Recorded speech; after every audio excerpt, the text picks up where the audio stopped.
avons aussi saisi la hiérarchie. Et à titre conservatoire, nous avons suspendu ces élèves-là des cours. Les examens de fin d'année sont donnés par le gouvernement.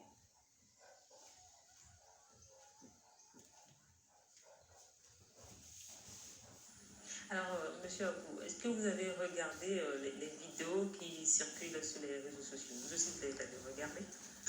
Non, je ne les ai pas regardées parce que déjà, en faire un objet de scandale doit attirer notre attention sur le fait que nous devenions une caisse à résonance d'un phénomène que nous voulons combattre. Ce n'est pas en les visionnant en tant qu'individus sans comprendre que nous pouvons aider à la résolution de ces problèmes. C'est plutôt les mettre à la disposition des spécialistes pour essayer de voir quels sont les ressorts qui sont à l'origine de ces phénomènes-là, pour les comprendre aussi dans leur montage. Et alors, donc, dans ces images, des élèves de ces écoles jettent des pavettes, s'embrassent, se serrent la main, jouent aux cartes avec des mises d'argent, hésitent des billets de banque ou se donnent dans la pornographie. Selon les auteurs, c'est un concours entre établissements scolaires et c'est la consternation dans l'opinion nationale. Le ministre qui se déplace, certains élèves qui présentent les excuses. Est-ce que ces faits doivent susciter autant de réactions?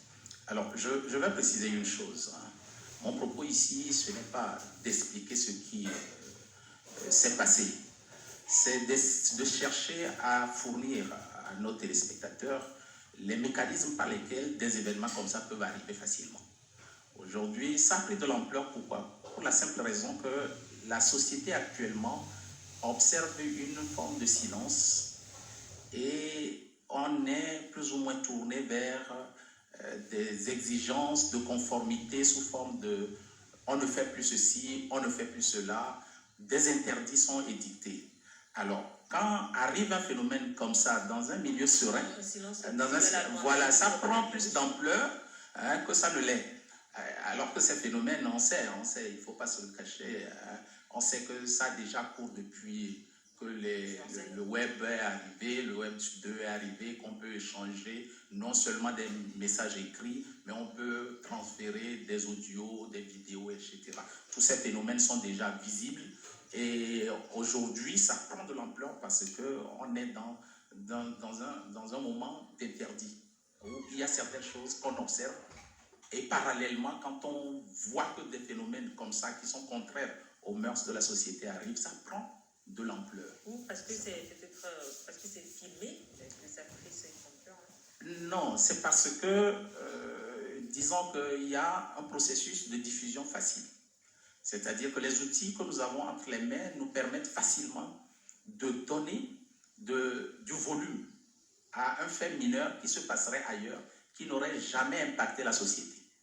Et donc, le fait de pouvoir les partager, de pouvoir les diffuser et de les relancer à chaque fois à plusieurs personnes, cela automatiquement entraîne un phénomène d'amplification. Et maintenant, le problème d'amplification n'est que la manifestation de la chose. Bon, maintenant, d'où est parti ces phénomènes? C'est ce que nous allons essayer ici. Est-ce que ce phénomène d'amplification n'est pas aussi lié à l'environnement dans lequel s'est déroulé? Alors, je vous donne quelques repères pour pouvoir vous situer. Si vous prenez déjà le phénomène des grossesses à l'école, c'était une préoccupation il y a des années déjà. Au point où au Togo, on a édicté ce qu'on appelle la loi de mars pour interdire les rapports entre enseignants et apprenants à l'école. Lorsque vous prenez les chiffres qui sont très officiels et qui donnent le taux de grossesse en milieu scolaire, vous allez voir que il y a un problème. Il y a un problème, c'est-à-dire qu'on ne peut pas accepter qu'un milieu scolaire où les enfants sont censés aller apprendre, que cela se transforme en des lieux où vraiment ces phénomènes pas de reproduction, si c'était une reproduction sociale, ça n'aurait aucun problème, mais c'est que ça soit détourné, que l'espace scolaire soit détourné à des fins de reproduction de vie. Alors, ces phénomènes étaient là. Mais le phénomène de la drogue aussi, il ne faut pas se le cacher. Beaucoup d'établissements sont les lieux où circule la drogue. Alors, Aujourd'hui, qu'est-ce qui se produit? C'est que nous avons entre les mains des outils qui donnent de la visibilité à tous ces phénomènes qui sont pervers à notre société. Et je dirais que ce qui vient de se passer nous renvoie comme miroir, comme un reflet de miroir, ce que nous sommes, où est-ce qu'on en est arrivé au point de vue de la crise sociale, c'est-à-dire quoi? Du dysfonctionnement du fait social chez nous. Et ce n'est pas seulement le propre du Togo, il faut le comprendre aussi. C'est au Togo que ça s'est passé, c'est pourquoi nous lui donnons aussi dans le programme. Très bien, vous allez voir que le fait social est construit sur des convenances. Il y a des règles, il y a des mœurs, il y a des us, il y a des phénomènes qui font que lorsque ces phénomènes-là sont respectés, ou du moins lorsque la société les respecte, il y a une sorte de vivre en commun qui n'est pas du tout impacté. Mais quand ces éléments qui sont des valeurs que la société porte commencent par être galvaudés ou qui commencent par subir des transformations qui choquent, c'est parce qu'à un moment donné, on n'est plus en situation normale, on rentre dans un phénomène de crise de la société. Alors, je vous donne comme illustration des phénomènes simples. Si aujourd'hui on vous dit voler n'est pas une bonne chose, et que vous voyez que tout le monde vole et que personne ne s'en émeut, alors il y a un problème. Si on dit que nous ne devons pas faire ceci dans la société et que c'est contre les valeurs de la société et que tout le monde s'y adonne, n'attendons pas que nos enfants ne reproduisent pas ce que nous faisons. C'est-à-dire que certains. Oui, c'est-à-dire que si vous le prenez comme ça, c'est un peu comme si vous pensez que la société est faite seulement de bonnes et de mauvaises personnes. Non, c'est un ensemble. Il y a des mauvais, il y a des bons, mais on fait en sorte que les bons servent d'exemple pour les mauvais. Or, dans la société, généralement, il peut arriver que les bons ne deviennent pas la norme, mais que c'est les mauvais qui deviennent la norme. En ce moment-là, nos enfants aussi comprennent le message. Ils se disent, écoutez, si dans la société on le fait, pourquoi est-ce que moi je vais me l'interdire? Je vais vous dire des choses qui sont, que nous rencontrons généralement en milieu scolaire.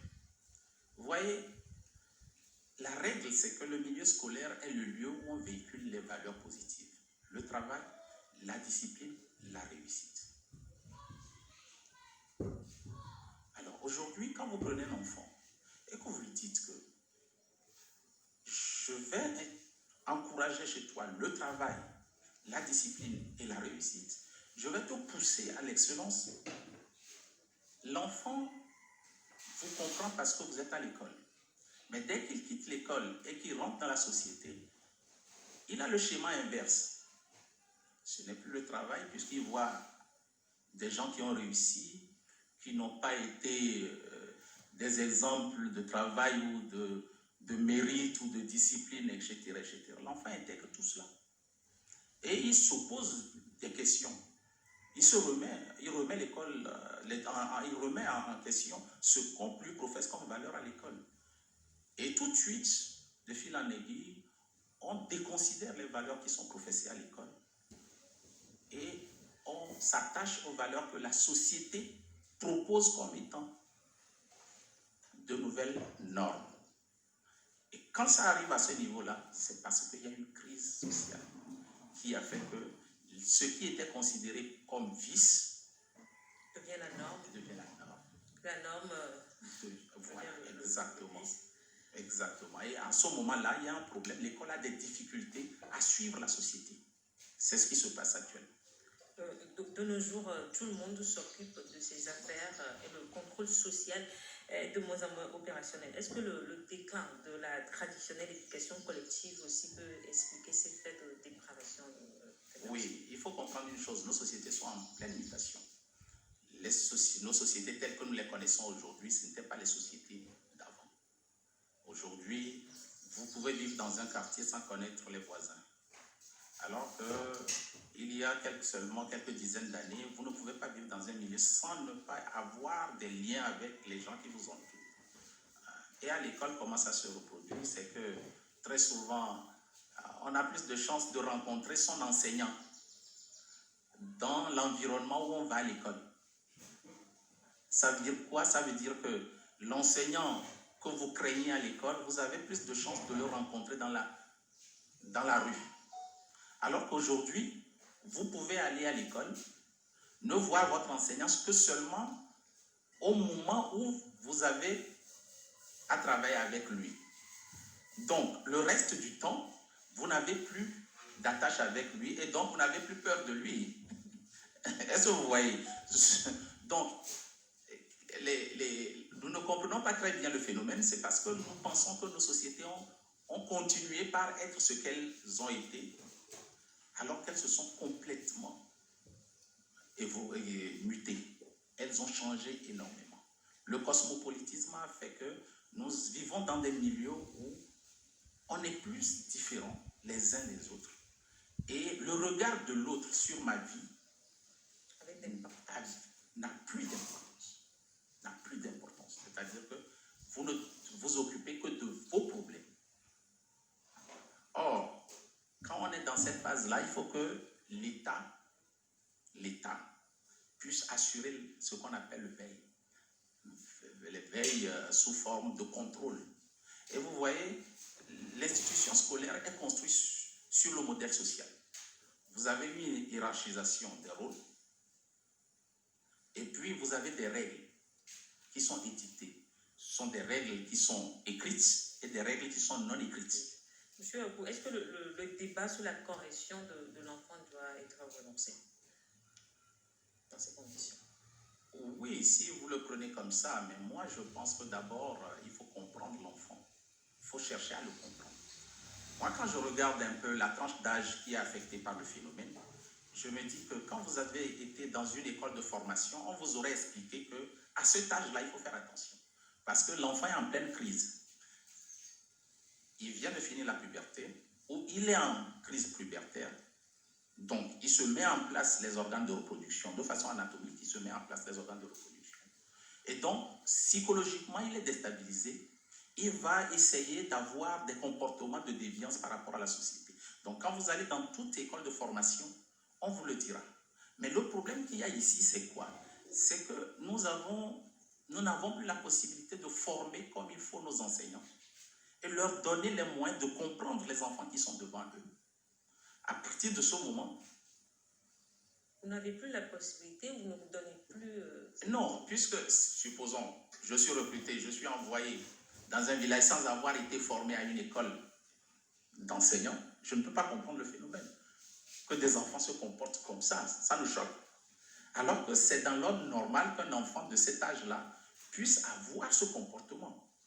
Et il appartient à l'enseignant de le comprendre et on lui donne les moyens d'accompagner un adolescent de cette nature-là. L'école sert à ça.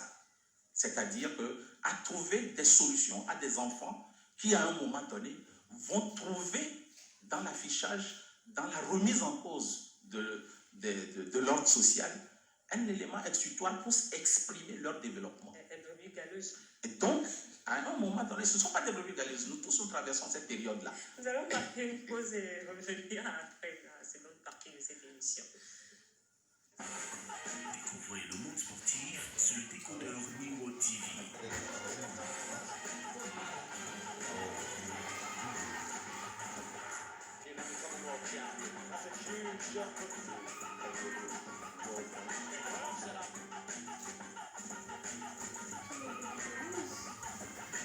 Avec plus de 10 chaînes dédiées au sport sur le décodeur HD New World TV, suivez et revivez les grands événements sportifs. New World TV, les télés qui vous transportent.